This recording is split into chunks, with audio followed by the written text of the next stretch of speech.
খেলা ভেস্তে গেল বৃষ্টির কারণে।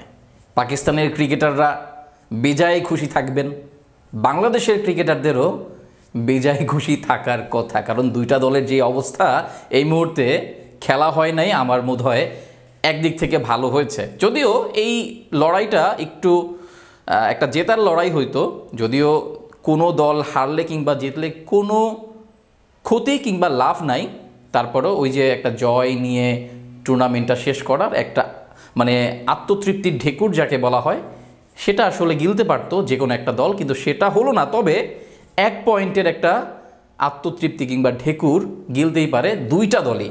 মানে সৃষ্টিকর্তা দুইটা দলকেই খুশি রাখলেন 1 পয়েন্ট দিয়ে, দুইটা দলেরই 1 পয়েন্ট এই চ্যাম্পিয়ন্স ট্রফির অর্জন।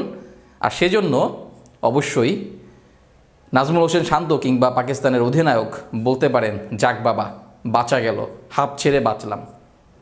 তাদের সাথে আমরা কিংবা কম না, কিন্তু বাংলাদেশের সমর্থক যারা ক্রিকেট দেখেন কিংবা পাকিস্তানের ক্রিকেট সমর্থক যারা আছেন তারাও কিন্তু হাঁপ ছেড়ে বাঁচলেন, কারণ 50 ওভারের একটা ম্যাচ দেখতে যত সময় লাগে, পাকিস্তানের ক্রিকেট ভক্ত কিংবা বাংলাদেশের ক্রিকেট ভক্ত যারা আছেন তারা কেমন আমরা জানি, তারা যে কোনো কাজ ফেলে এই খেলার খবর কিংবা খেলা দেখতে হবে, দেখবেই, অন্তত 5টা ওভার হলেও দেখবে।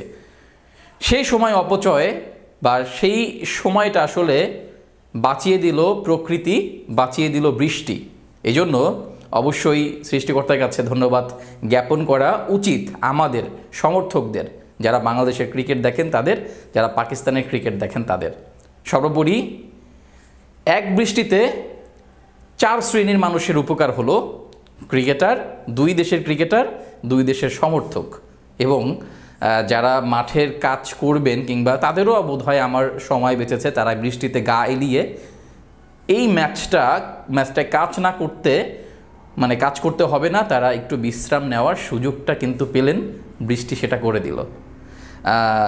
আপনার কি মনে হয়, আপনি কি বাঁচলেন?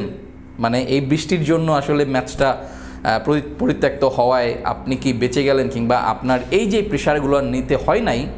তাহলে কমেন্ট করে জানাতে পারেন আপনার অনুভূতি, চাইলে ভিডিওটা শেয়ার করে দিতে পারেন। ধন্যবাদ সবাইকে, আমাদের সাথে থাকবেন। আসসালামু আলাইকুম।